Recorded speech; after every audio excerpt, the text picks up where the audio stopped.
참으로 레위인들은 복받은 사람들로 보입니다. 왜냐하면 이들은 하나님 앞에서 특별한 선택을 받았으며 특별한 직무를 하나님 앞에서 이스라엘을 위하여 담당했기 때문입니다. 그들 가운데 아론 자손들도 마찬가지입니다. 그런데 하나님의 이러한 특별한 사랑과 선택은 우리에게 부러움만 주는 게 아닙니다. 때로는 부담감으로 다가올 수도 있습니다. 하나님의 특별한 부르심에는요, 반드시 책임이 동반되기 때문입니다. 그 특권에 걸맞는 높은 수준의 거룩함과 경건함을 요구받습니다. 그래서 그럴까요? 오늘 말씀은 참으로 이스라엘 백성들에게 잊고 싶었던 비극적인 사건을 다시 떠올리면서 시작합니다. 하나님의 요구와 거룩하심 앞에 경솔하게 행할 경우 어떤 일이 일어날 수 있는지를 말씀하고 있습니다. 4절 말씀을 보시면 나답과 아비후는 시내 광야에서 여호와 앞에 다른 불을 들이다가 여호와 앞에서 죽어 자식이 없었으므로 엘르아살과 이다말이 그의 아버지 아론 앞에서 제사장의 직분을 행하였더라. 제사장 아론에게는 4명의 아들이 있었습니다. 이들 모두 하나님 앞에서 제사장의 직무를 위하여 부르심을 받은 자들이었습니다. 그런데 이 가운데 나답과 아비후는 시내 광야에서 하나님께서 명하시지 않은 다른 불을 들였다가 갑자기 죽임을 당한 적이 있었습니다. 레위기 10장을 보시면 하나님께서 명하시지 않은 다른 불, 하나님께 승인되지 않은 다른 불을 제 멋대로 식으로 경솔하게 분양하였다가 하나님의 축복의 불이 저주와 심판의 불이 되어 그들을 일순간에 삼켜버렸습니다. 하나님께서는 소멸하신 부르심이 나타났습니다. 하나님께서는 이들을 급하게 죽이심으로 하나님 자신의 영광을 지키심과 동시에 많은 백성들에게 자신의 거룩함을 선포하셨습니다. 이 땅은 성경에서는요, 나답과 아비후처럼 하나님의 거룩하심에 함부로 경솔하게 행하였다가 벌을 받는 경우가 전해집니다. 법궤를 들여들어봤다가 죽었던 70명이나 법궤에 손을 댔다가 죽었던 웃사라든지, 신약에서는 성령을 속에다 죽었던 아나니아와 삽비라 등이 생각납니다. 우리는 이 사실을 통해서 먼저 알아야 하는 것은요, 제사장들이 하나님께 가까이 나아갈 수 있는 특권을 받았으나 동시에 하나님께서는 이들에게 더 높은 수준의 거룩함과 경건함을 요구하셨다라는 겁니다.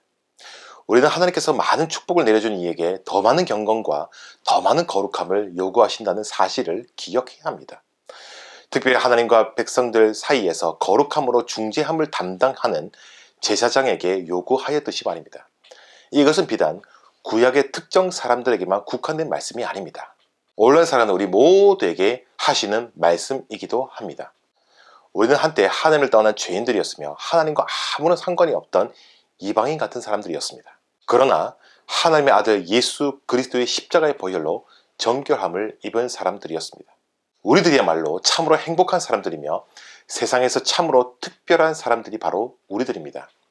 또한 예수님을 말미암아 구원받은 우리 신자들은 이 세상에 대하여 거룩한 제사장의 직분에 서 있는 사람들이나 마찬가지입니다. 베드로전서 2장 9절에서는 신자를 향해서 이렇게 말씀하죠. 그러나 너희는 택하신 족속이요 왕같은 제사장들이요 거룩한 나라요 그의 소유가 된 백성이니 이는 너희를 어두운 데서 불러내어 그의 기이한 빛에 들어가게 하신 이의 아름다운 덕을 선포하게 하려 하심이라.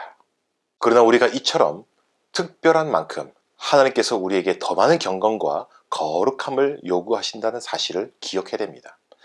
우리의 특권만 생각하고 우리가 세상에 대하여 감당해야 할 경건과 거룩함의 의무를 저버려서는 안 됩니다. 우리는 이전 일들을 생각하지 않아야 되고 경건하지 않았던 옛 애굽을 돌아볼 수가 없습니다. 그리고 옛 사람으로 돌아가지 않기 위해서 우리는 날마다 말씀과 기도함으로 은혜 가운데 거해야 하고요. 날마다 신앙의 성전과 성숙함을 위해서 고군분투하는 삶을 살아가야 됩니다. 의와 진리에 대하여 새 사람을 입었음을 기억해야 되고 그리스도의 장성한 분량에 이르기까지 우리는 신앙의 전진을 계속적으로 감당해야 하는 것입니다. 바로 그럴 때에 세상에 대해서 빛과 소금의 역할을 감당하며 우리가 전하는 것에 대해서 더욱 능력이 나타날 줄로 믿습니다. 이어서 6절과 7절에서 이렇게 말씀하고 있습니다. 레위 지파는 나아가 제사장 아론 앞에 서서 그에게 시종하게 하라. 그들이 회막 앞에서 아론의 직무와 온 회중의 직무를 위하여 회막에서 시무하되. 이전에 일어났던 비극적인 일을 회고한 이후에 하나님께서는 제사장과 레위인의 직무에 대해서 정확하게 선을 그어 말씀해 주셨습니다. 제사장과 레위인은 같은 공간에서 비슷한 일을 담당하다 보면 자칫 갈등이나 불만들이 나타날 수가 있었습니다. 이에 대해 제사장들과 달리 레위인의 구체적인 업무에 대해서 나타나고 있습니다. 레위인들의 업무가 무엇입니까? 먼저는 제사장들을 시종하는 것, 돕는 것입니다. 또한 제사하는 이들을 돕는 것이며 회막과 도구들을 관리하는 것이었습니다. 그리고 제사장만이 하는 직무를 가까이 하게 되면 이스라엘이든지 심지어 레위이든지 죽임을 당하게 될 것입니다. 레위인들과 제사장들이 하나님 앞에서 업무를 감당해야 했으나 그들의 역할을 분명히 분담이 되었고요. 서로의 고유 영역을 인정하고 들어가야 했습니다. 함께 거룩한 성막에서 일하지만 분명히 선이 있었고 각자가 감당해야 할 영역이 있었습니다. 오늘 우리는 구약시대처럼 회막, 성막 등에서 제사하지 않지만요. 믿음의 공동체로서 교회에 몸담고 있습니다. 교회는 그리스도의 몸이며 하나님의 자녀된 자들의 모임입니다.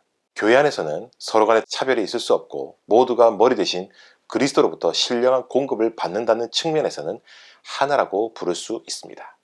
그러나 교회는 조직적인 면에서 질서가 존재합니다. 우리는 각자가 하나님의 부르신 은사에 따라서 감당해야 할 사역이 있으며 자신이 속한 위치를 잘 파악하고 모두가 각자의 영역을 잘 감당하여 온전히 하나의 선을 이루어 나아갑니다. 마지막으로 오늘 말씀 12절에서 보시면 이스라엘 백성들 가운데에 레위인의 특별한 위치를 확인할 수 있습니다. 보라, 내가 이스라엘 자손 중에서 레위인을 택하여 이스라엘 자손 중에 태를 열어 태어난 모든 자를 대신하게 하였은즉 레위인은 내 것이라.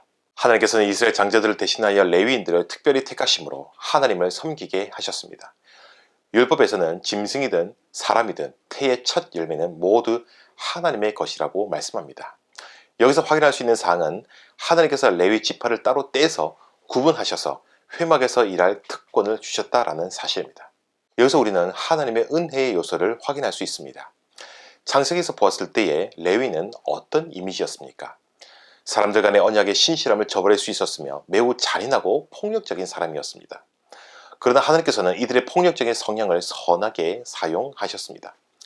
출애굽기 32장 금송아지 사건 때에 하나님께서는 진노하심으로 이들을 통해서 이스라엘 형제들 가운데에 3,000명을 죽이셨습니다. 2절에는 신의를 저버렸던 폭력의 도구였지만 하나님께서는 이들을 하나님의 거룩한 분노를 표현하는 도구로 선용하셨습니다. 하나님께서는 이들의 섬김은 좋게 여기시고 특별한 위치에서 섬기도록 허락하셨습니다. 여기서 우리는 하나님의 은혜를 발견할 수 있는 것입니다. 인간의 연약함이나 부족함도 하나님께서 원하시면 그것조차 들어서 선하게 사용하실 수 있으시다라는 사실입니다. 이것은 하나님의 조건이자 은혜라고 할 수 있습니다. 우리 가운데 약한 내면의 모습이 있습니까? 때론 부족한 모습이 있습니까? 결점이 있다고 생각하십니까? 중요한 것은 사람이 연약하다는 것이 중요한 것이 아닙니다. 하나님께서 그것을 선하게 쓰신다면 그것조차 하나님께 영광 돌리는 도구가 될 수 있습니다. 그러므로 우리가 진정으로 바라는 것은 나 자신이 하나님께 선한 도구로 쓰임 받기를 원해야 한다는 겁니다. 비록 부족하고 약한 부분이 있으나 그것조차 하나님께서 선하게 쓰셔서 하나님께 영광 돌리는 도구가 될 수 있음을 기대하고 바라야 한다는 겁니다. 악하고 실수하는 것에 쓰임받는 것이 아니라 가장 선하고 좋은 일에 쓰임받도록 기대하고 기도해야 하는 것입니다. 왜냐하면 우리의 약한 결점조차 가장 선으로 바꾸어 주실 수 있는 능력이 하나님께 있기 때문입니다. 로마서 8장 28절에서 이렇게 말씀합니다. 우리가 알거니와 하나님을 사랑하는 자, 곧 그의 뜻대로 부르심을 입은 자들에게는 모든 것이 합력하여 선을 이루느니라. 이제 결론의 말씀을 드리겠습니다. 우리는 오늘 말씀을 통해서 먼저는 믿는 우리가 더욱더 큰 거룩한 부담감을 가져야 한다는 것을 알게 되었습니다. 그러므로 우리는 세상 가운데 있으면서 믿는 자로서 특권만 생각하는 것이 아니라 더 큰 의무가 있음을 기억하고 날마다 은혜 가운데 거하며 거룩한 삶을 살기에 힘써야 합니다. 우리의 삶이 하나님의 빛을 반영하는 삶이자 소금의 역할이 있음을 기억하고 사명을 감당하는 우리가 되어야 할 것입니다.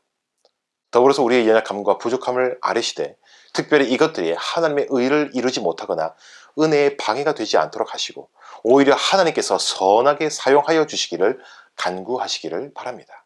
약한 것이 약한 것으로 끝나는 것이 아니라 하나님께서 사로잡으셔서 선한 일에 쓰임받음으로 하나님께 영광 돌릴 수 있는 우리가 되기를 바랍니다. 간절히 바라기는 하나님께서 우리의 세상 가운데 특별히 택정하셔서 부르심을 기억하시며 그 부르심과 은혜에 부끄럽지 않게 거룩함을 사모하며 진실하게 행하며 살아가는 우리가 되기를 간절히 소망드립니다. 우리가 살고 있는 직장생활과 우리 모든 학교생활 가운데에 우리의 거룩한 행실과 우리의 착한 행실을 통해서 많은 이들에게 하나님의 영광의 빛을 선포하는 우리가 되기를 소망드립니다. 그러한 제사장의 직무를 잘 감당하는 우리가 되기를 바랍니다. 우리는 우리의 모든 이들로 하여금 하나님께 영광 돌리며 많은 이들을 주님께로 이끄는 신실한 신자의 모습을 살아가는 은혜가 우리 모두 가운데 있기를 주님의 이름으로 간절히 소망드립니다. 감사합니다.